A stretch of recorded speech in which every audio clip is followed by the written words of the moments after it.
Sungguhnya Kongres tahunan ini adalah satu tanggungjawab penting dalam diary tahunan parti.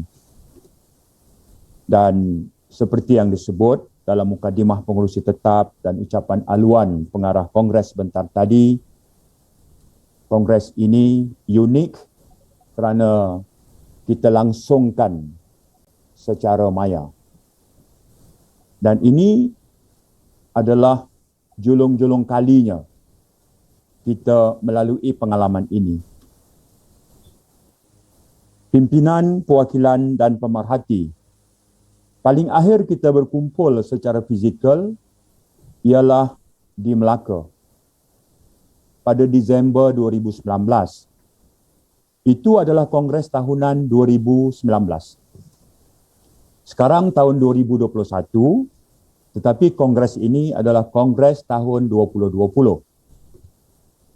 Itu kerana kita telah pun mengguna pakai ruang yang dibenarkan dalam Perlembagaan Parti untuk menjalankan Kongres tahunan 2020 pada tahun 2021.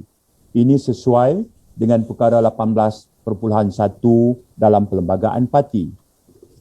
Sekaligus, oleh kerana tahun ini cuma tinggal berbaki 6 bulan saja lagi, maka Majlis Pimpinan Pusat telah membuat satu keputusan dan ingin saya maklumkan kepada Kongres pada hari ini.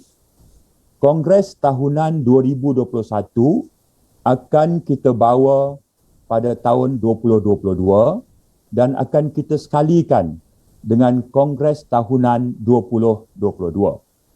Sekaligus Mesyuarat Agung tahunan cabang juga akan dilangsungkan pada tahun hadapan, kecuali laporan tahunan cabang akan mesti kita serahkan kepada ROS pada tahun ini juga.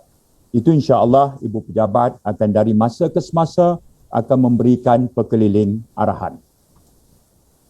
Pimpinan, perwakilan yang saya hormati sekalian, saya juga ingin memaklumkan bahawa Majlis Pimpinan Pusat yang bermesyuarat pada 1 Mei telah bersetuju dengan satu keputusan bahawa walaupun di peringkat pimpinan pusat ada kekosongan jawatan seperti timbalan Presiden, Naib Presiden dan juga MPP, namun kita telah membuat keputusan untuk tidak mengisi jawatan-jawatan ini sehinggalah pemilihan parti yang akan datang yang akan ditetapkan satu tarikh. Dengan ini, perjalanan parti di peringkat pusat akan kekal seperti keadaan sekarang tanpa kita mengisi kekosongan jawatan-jawatan akibat ditinggalkan oleh rakan-rakan lama kita. Seterusnya, saya juga mengambil peluang ini untuk membuat beberapa pengumuman. Pengumuman pertama ialah dari hal anugerah Bil Kayong. Kita sedia maklum, Allahyarham Bil Kayong, seorang aktivis parti yang telah kita angkat satu penghormatan buat beliau kerana rekod perjuangannya dalam memperjuangkan isu-isu rakyat, khususnya isu tanah di Sarawak. Allahyarham Bil Kayong adalah lambang kepada perjuangan. Kerana itu mulai tahun 2017, Parti Keadilan telah bersetuju untuk mewujudkan satu anugerah yang kita namakan Anugerah Bil Kayong. Pada tahun 2017, Allahyarham Bil Kayong telah kita isytiharkan sebagai penerima anugerah yang pertama. Diikuti pada tahun 2018, anugerah ini kita berikan kepada Allahyarham Tuan Haji Suhaimi Said, seorang aktivis parti berasal dari Pahang. Pada tahun 2019, anugerah ini parti berikan kepada dua tokoh, iaitu S. Jayatas dan Allahyarham Haji Mat Shah Amin. Untuk tahun 2020, parti telah melantik Dr. Syed Hussein Ali untuk mempengerusikan jawatan kuasa ini untuk menerima pencalonan dan seterusnya membuat keputusan. Maka anugerah Bil Kayong bagi tahun 2020 telah dipersetujui, dianugerahkan kepada Allahyarham Wan Khazim bin Wandin yang telah pergi meninggalkan kita pada 17 Jun, dan beliau adalah pengasas Parti Keadilan Negeri Perlis.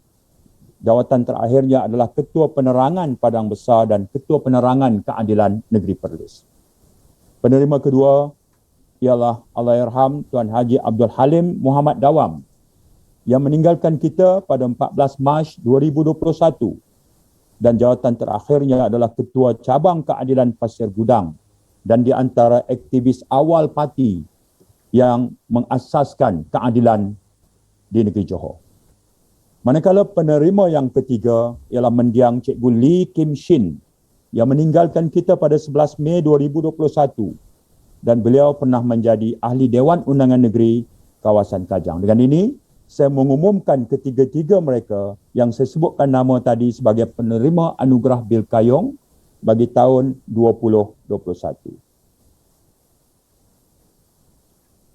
Pimpinan para perwakilan sekalian, saya juga mengambil kesempatan ini untuk membuat pengumuman, iaitu penerima anugerah bagi cabang-cabang yang mencatatkan kemasukan anggota keadilan yang paling ramai sehingga 29 April 2021. Kali ini kita memilih untuk memberikan anugerah kepada cabang yang mencatatkan penambahan anggota paling tinggi. Sebelumnya adalah cabang yang mempunyai anggota paling ramai. Bila kita perhatikan, setiap tahun anugerah ini hanya dibolot oleh cabang tertentu kerana dari awal lagi kemasukan anggota bagi cabang itu memang sudah tinggi.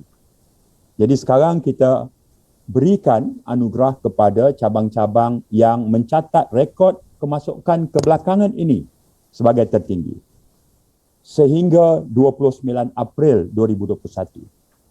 Cabang-cabang itu ialah pertama, cabang Sungai Siput dengan pertambahan 2,264 anggota baru. Kedua, cabang Ampang, 2,280 anggota baru. Yang ketiga, cabang Port Dickson, 2,479 anggota baru. Yang keempat, cabang Bangi, 3,636 anggota baru. Dan cabang yang mencatatkan kemasukan anggota keadilan paling ramai sehingga 29 April 2021 ialah cabang Sungai Buloh dengan rekod 6,259 anggota. Mari kita ucapkan syabas dan tahniah kepada cabang Sungai Buloh. Seterusnya, seperti disebut oleh saudara Nik Nazmi tadi, fokus kita sekarang adalah menggesa penubuhan ranting. Kerana kita sedia maklum, ranting akan menjadi anggota atau jentera parti ketika pilihan raya. Pendaftaran ranting adalah di bawah bidang kuasa Setiausaha Pengelola. Di sini saya umumkan rekod penubuhan ranting paling banyak setakat 29 April. Cabang Sungai Buloh, 48 ranting. Cabang Kuala Langat, 49 ranting. Cabang Tambun, 53 ranting. Cabang Ipoh Barat, 62 ranting.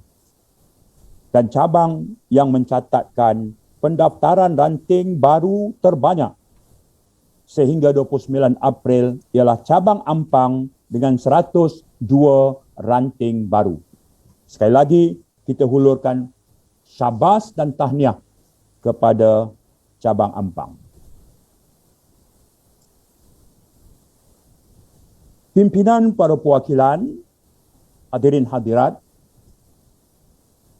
parti akan bergerak dengan lebih lincah jika ikut dibantu oleh biro-biro yang relevan dengan cabaran semasa.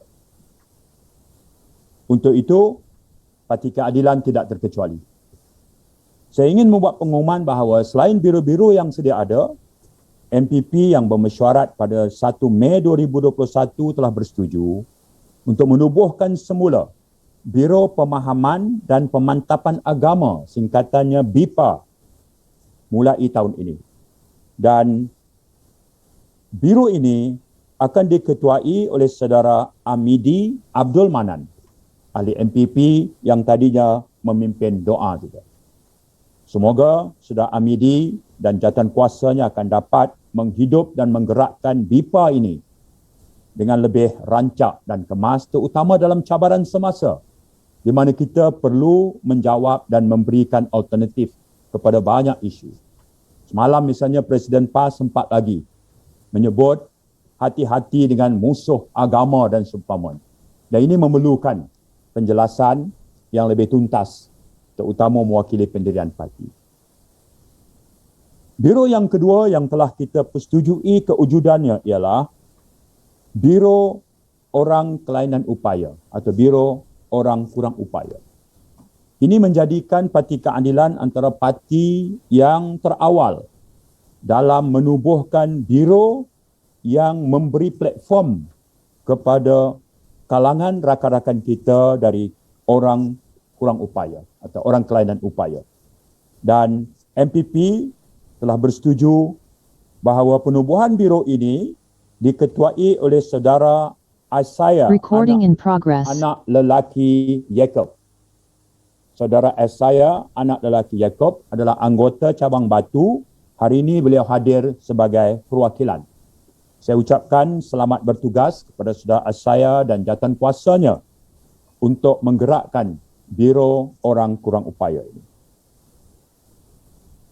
Para perwakilan pemerhati dan saya juga ingin memaklumkan bahawa kerana pelaksanaan kongres kita ini secara maya, maka buku kongres tidak dicetak seperti biasa.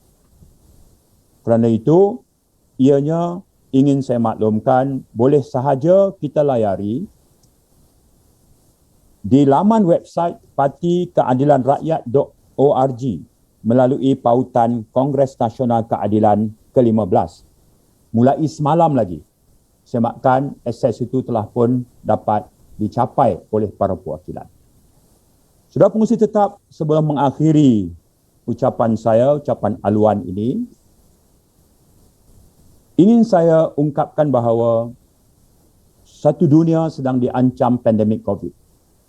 Negara kita juga tidak terkecuali. Pandemik COVID ini bahkan menyerlahkan ketidakupayaan pemerintah atau kerajaan Malaysia dalam menghadapinya. Ia memberikan kesan buruk terhadap kestabilan politik, masalah ekonomi, kehidupan rakyat dan kesihatan rakyat. Di atas platform kongres ini, saya menggesa sekalian rakan-rakan pimpinan, perwakilan dan aktivis parti semua peringkat. Ayuh, mari kita memposisikan Parti Keadilan pada posisi sebagai penyelesai masalah yang menawarkan jalan keluar.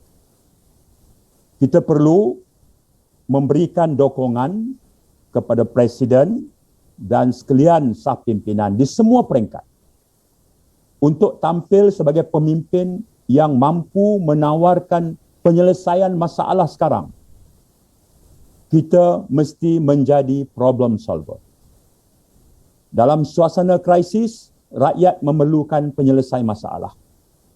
Sebab itu saya ucapkan syabas dan tahniah pada Presiden beberapa hari lepas telah melancarkan satu rancangan khusus bagaimana mahu dibawa keluar negara kita daripada kemelut masalah yang dinamakan sebagai exit plan yang mempunyai 4 teras, 12 strategi dan 6 rancangan atau 6 program.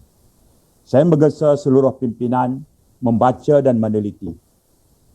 Kerana ini adalah merupakan tawaran keadilan untuk rakyat Malaysia yang dihasilkan dengan begitu lengkap oleh pasukan Ibu Pejabat Presiden. Dengan ingatan itu, mudah-mudahan Kongres kita akan berlangsung dengan jayanya. Saya akhiri dengan salam perjuangan, salam reformasi kepada semua. Salah silap, saya mohon dimaafkan. Wabillahi taufiq wal hidayah. Assalamualaikum warahmatullahi wabarakatuh.